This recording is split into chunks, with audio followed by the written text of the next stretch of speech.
Magandang gabi mga kapamilya, episode 168 na tayo na FPJ's Batang Quiapo. Talagang namimiss nga nito ni Mokang yung kanyang pamilya. Dapat nga daw kasama nila dito, kaso nga lang honeymoon kasi nila. Sabi pa nga ni Ramon, ganun ba? O sige, sa susunod, isasama natin sila dito. Pati na rin yung kuya mo, sabi naman ni Mokang. Hindi nga pala pwede rito si kuya kasi takot nyo sa tubig eh. Ganun ba? Siya nga pala. Meron ako ibabalita sa'yo. Meron ng balita tungkol sa kriminal na nanggulo doon sa kasal natin. Tumawag sa akin si General Rivas at natukoy niya na kung sino yung suspect. At kinakailangan na rin natin bumalik sa mansyon ngayon din. Ganun ba? O sige, pwede ba kumain na muna tayo pagkatapos isang pasada pa ng swimming? O sige, kain na muna tayo. Samantalang kung si Roda, pinuntahan nga nito ni Kapitan at talagang awang-awa, wala itong magawa, kundi puro awa na lamang ang pag-iintindi niya kay Roda. Dahil nga si Roda, walang-wala na talaga. Wala na talaga siyang ari-arian. Napupok na ng apoy, naging abo na lahat. Ngayon, pinaalala ni Kapitan na meron nga palang isinanla sa kanya si Mang Marsing yung bahay na hindi pa natutubos hanggang ngayon. Sabi naman ni Roda, ay great idea, tamang-tama. Salamat Kapitan at binigyan mo ko ng ideya. O siya, aalis na ako. Titirhan ko na yun. Pupunta na ako dun. Hihingi sana ako ng tulong sa'yo, Kap. Pwede bang kasamahan mo ko sa mga tanod mo? Kasi yung isang anak ni Marsing, yung pangalan niyang anak na lalaki, masagulero yun baka saktan ako. Kunin ko na rin itong unan ha, saka itong pamaypay. Sa tingin ko hindi naman itong ginagamit ng asawa mo, pati yung kumot.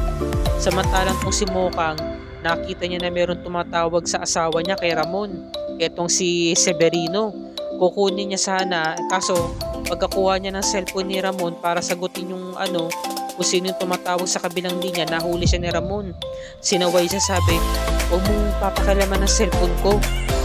Hindi ko kasi ito pinapahawak kung kanino man. Sige, naunawaan ko. Tumawag si Severino para ibalita na ready na nga yung shipment. Mamaya, yung nga lang kulang ng 100 kilong shabu. Siya na raw ang bahala. Tapos sabi naman ni Ramon, huwag mong papakailaman ng ang gamit ko. O siya, alis na tayo ngayon din. Eto na, nakapag-impake na nga sila ng gamit at humingi naman agad ng sorry sa kanya si Ramon kung napagtaasan siya ng boses, humihingi siya ng tawad, nabigla lang daw siya dahil hindi niya raw talaga hinahayaan na merong makialam na cellphone niya dahil may mga pribadong transaksyon doon. Samantalang itong si Noy, habang binabaybay niya yung looban nila, narinig niya yung mga marites nag-uusap tungkol kay Roda. Nabalitaan niya na yung baklang Heredera, Mahadera, napahamak, nasunugan na, pati pera at bahay. Ngayon, pagpasok niya ng looban, nakasalubong niya tong si Roda. Sabi niya, Roda, tapos na ang ati-atihan. Che, manahimik ka. Sabi. Kasi naman Roda, ito lang kasi sinasabi ko, kaya ka nakakarma kasi pinakulong mo yung apo ko, si Tanggol, wala namang kasalanan sa'yo. Hindi, basta si Tanggol talaga yung nanaksak sa akin. Dapat lang yung sa kanya. Sa akin lang naman, Roda, baka ibang tao yung nanaksak sa'yo, saka yung nanloob sa'yo. Diba? Baka mali mo, yung tao nyo, isang tao lang, binalikan ka. Hindi, basta ibang grupo yon. At kapag namukaan ko yon, talagang mananagot siya, papakulong ko siya. O sige na, tabi ka na dyan. At pupunta na ako sa bahay ni Marsing. Teka, diba nasunugan ka ng bahay? O kay Marsing na ako titira. Yun na talagang titirhan ko. Dahil total, hindi naman niya tinubos yung bahay niya. So ito na, tumabi na nga itong si Noy. At lumapit sa kanya yung mga marites. Sabi, ay nako, wag kayong makibalita sa akin. Ako magtatanong sa inyo. Sina Marsing ba binabalikan na yung bahay? Ay nako, ilang araw na ho nilang hindi binabalikan yan para po napag-iwanan na ng panahon. Para po bang kinalimutan na nila yan, Ma'am Roda?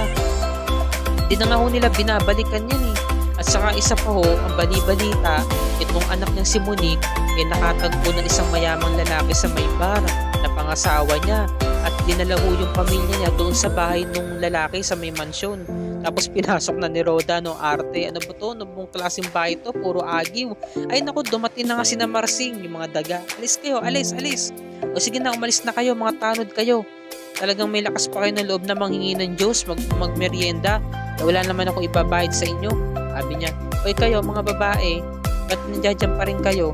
Ma'am Rhoda, kung meron ho kayong gustong makalap na balita, tawagan nyo lang ho kami at kami ho magbabalita sa hindi ko kayo kailangan, lumayas na kayo, boba na kayo para makapagpahinga na ako. Tapos nag-uusap yung mga Martes, no, sabi, no, kung ano man ang mangyari sa kanya, karma yun. Tapos biniro nung lalaki, no, ay Ma'am Rhoda, ikaw talaga, binato ko yung lalaki. Comedy talaga tong part na to eh. Tapos ito namang si Rhoda, nakakatawa kasi nilalait-lait niya yung bahay ni Marcel. Sabi niya, bahay pa talaga to, napakapangit. Ito na lang ba talaga yung magiging kapalaran ko? Dito na lang ba talaga ako titira? Binuksan niyo yung pintuan. Ito lang talagang kwartong to, magandang parte, pero napakapangit pa rin. Saan ako matutulog? Hindi pa ako nakakaligo. Saan ako maliligo? Ano ba yung tsura nitong bintana to? Binuksan yung bintana. Napakapangit talaga. Napakaluma, bulok na bulok. Sabi, napakabaho pa, puro mga aging. Lait-lait eh.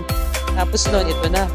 Sinatinding sa kasi Marites no pang-abot na nga sa tindahan at sila yung naghahanda na. Ilalagay na nila, dinidisplay na nila yung mga paninda nila. Hindi naman matiis ni Tinding na makausap ng si Marites. Sabi niya, Tess, mag-usap nga tayo. Para saan pa? Magtatalo rin naman tayo. Alam mo, para sabihin ko sa iyo, kahit anong mangyari, pupuntahan ko si Tanggol sa bilangguan. May karapatan ako na bisitahan yung apo ko kasi wala na akong balita sa kanya.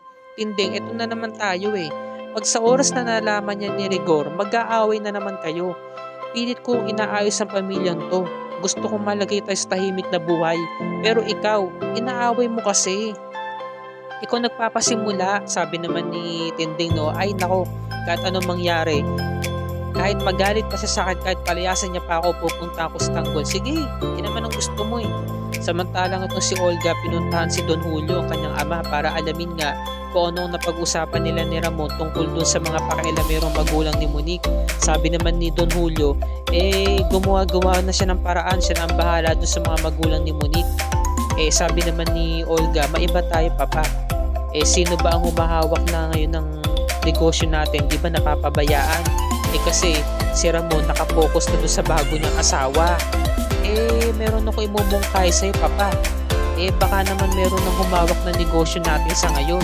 Sabi naman ni Don Julio, tanging Montenegro lamang ang pwedeng humawak ng negosyo natin. At sino naman?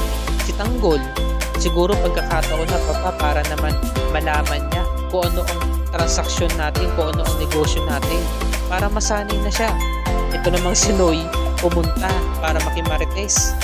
Magbabalita siya. Yun nga lang, walang nakikinig.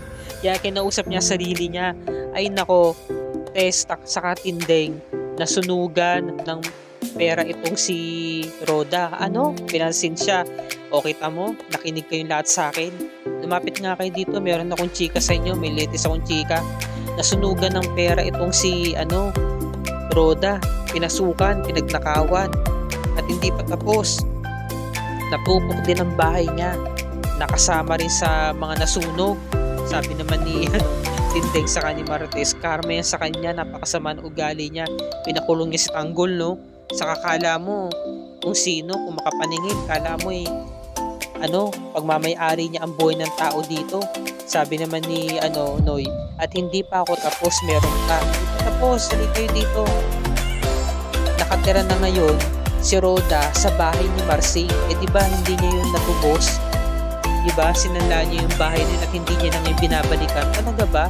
Akala mo yung magiging kapitbahay natin yung demonyo niya, sabi ni Tinding. Talaga. Sabi naman ni Marites noon, ako, hindi na tayo matatahimik. Pagkakaroon na nga ng kaguluhan sa looban, pati pa rin sa labas, gulo pa rin, sabi ni Noy. O teka, hindi pa ako tapos. Sabi, ano yun? Joke lang. Sabi ni Tinding, no, buisit ka. Kasi hindi siya pinapansin eh. So ito na, si Olga tumawag kay hambog na David. David, gusto kang makita na matanda. Ano na naman yun? Meron siyang i-offer na negosyo sa'yo. Ipapakita niya kung anong negosyo ng ating pamilya. Ano ba yan? Legal ba yan o illegal? Siyempre illegal. Tungkol ito sa droga. Ang sabihin mo kapag inoperan ka, huwag mong tanggapin. Sabihin mo, tumanggap ka na lang ng pera at meron kang ibang nenegosyo. Dapat lang kasi kapag nalaman niya ng tatay ko, magagalit yun, tsak papatayin ako. Basta, hindi ako papayag na panghawakan niyang sugal yung negosyo. Very good. Masunurin ka naman pala. Sige, nagkakasundo tayo sa parting yan. So ito na nga, pinapasok na nga si Tanggol. At sinermo na siya ni Makasantos. Sabi niya, walang niya ka talaga, kabago-bago mo palang dito. Gumagawa ka ng gulo. Ano, lalaban ka sa akin, sabi ni Tanggol, no? Hindi ako lalaban sa inyo, sir. Kami lang naman po talaga yung biktima dito eh. Sabi ni Makasantos, no? Bigyan mo nga ng damit to. Hindi to pwedeng humarap kay Chief Espinas na madungis. Binigyan siya ng damit. Tapos inihagis yung damit, no? Sabi, no, magpalit ka na. So ito na nga, pinapasok na nga si Tanggol sa opisina ni Chief Espinas. Sabi ni Espinas, ikaw kabago-bago mo palang dito, gumagawa ka na ng gulo. Pinagkatiwalaan pa nga kita na ikaw ang magpapasimuno ng peace and order dito. Pero anong ginawa mo? Ha? Sabi naman ni Tanggol, nagpaliwanag siya, Chief, kami na ho ang biktima dito. Kami ho ang sinugod ng grupo ni Nabong. Wala ho kaming ginagawa. Ako ho, pinagtanggol ko lang naman po yung mga kaibigan ko kasi hindi ko po maatim na sinasaksak sila sa harapan ko. Kahit po kayo ang lumagar sa kalagayan ko, maintindihan nyo rin ho ako. Sabi naman ni Espinas, naintindihan kita. Pero ito lang masabi ko sa iyo, Tanggol. Maraming gustong pumatay sa iyo sa loob. Gaganti at gaganti yun, babawi yun sa iyo. Sabi naman ni Tanggol, naintindihan ko po. Sa ngayon patatawarin kita. Sabi naman ni Tanggol, maraming salamat po, Chief. Meron lang po ako yung tatanong sa inyo, ano yun? Kamusta na ho yung mga kaibigan ko? Ano na pong kalagayan nila? Ayun, sinabi sa akin ni Warden, okay naman daw na mga kaibigan mo. Kaso yung isang kaibigan mo na si Baby Giant, 50-50. Sana makaligtas siya. Samantala, pinakita nga rito si Baby Giant, no? Talagang ang baba ng vital signs niya. Hanggang sa inataka siya ng seizure. Tapos nun, ang pinakamalala nito, nag-flatline na siya. Sana makaligtas si Baby Giant, no? Kasi hindi talaga makakaya ni Tanggol kung mababawasan sila ng isang samahan sa Batang Quiapo kung malalagasan sila. Sana makaligtas siya, no? So ito na, ang bagong simula, ang bagong yugto. Ako, magsisimula na sa Lunes, mga kapamilya, dahil bibigyan na ng bagong sasakyan, bagong buhay ni Ramon, itong si Nita saka si Marsing, dahil nga napag-usapan nila ni na Olga sa kanito Julio na muntikan nang makita ng mga magulang ni Monique yung transaksyon nila sa Red Phoenix. Kaya gumawa na ng paraan itong si Ramon, binigyan sila ng luho para nga naman na magkaroon ito ng pagtutuunan ng pansin. Kaya itong si Marsing saka si Nita nag-evolve na into Doña Nita saka Don Marsing at binalikan nila yung kanilang lugar sa Quiapo. Kaya ginagalang sila ngayon. Kaya nga sabi nito ni Marites kay Tindeng, sana wag naman sana maging katulad ni Nita saka ni Mang Marsing, si Roda na mata pobre, na makahawak lang ng pera magbabago na. Ngayon nabalitaan ni na Marsing na meron na palang tumutuloy sa bahay nila. Walang iba kundi si Roda. Kaya sinugod agad nila si Roda. Sabi niya, sige Roda, sa'yo na yung bahay na yan. Ibibigay ko na sa'yo, pero ni isa sa mga gamit dito, lilimasin namin. Kukunin namin to, wala kang makukuha dito. Kawawa si Roda. Tapos noon, nagulat si Ben. Ba't nga naman hindi pinarusahan si Tanggol, pinakawalan siya sa Bartolina? Yun din ang pinagtataka niya. Yun pala, merong misyon na nakaatang sa kanya, nalabag mismo sa kalooban niya. Dahil hindi niya kayang pumatay ng mga inosenteng tao. Dahil mabuti naman siyang tao, maloko lang siya. Pero hindi niya kayang pumatay ng tao. At ito na nga, magaganap na ang unang misyon, ang pagpatay kay Congressman Sevilla. Yan ang pakatutukan natin, mga kapamilya. At dito na po nagtatapos ang review and recap para sa gabing ito. Kung bago ka pa lamang sa aking channel, please like and share this video on your social media platforms. I-hit mo na rin ang subscribe button with notification bell icon para lagi ka updated sa mga episodes ng FPJ's Batang Quiapo and other ABS-CBN shows tulad nito. Happy weekends mga kapamilya, happy viewing. Maraming salamat sa inyong panonood and God bless us all.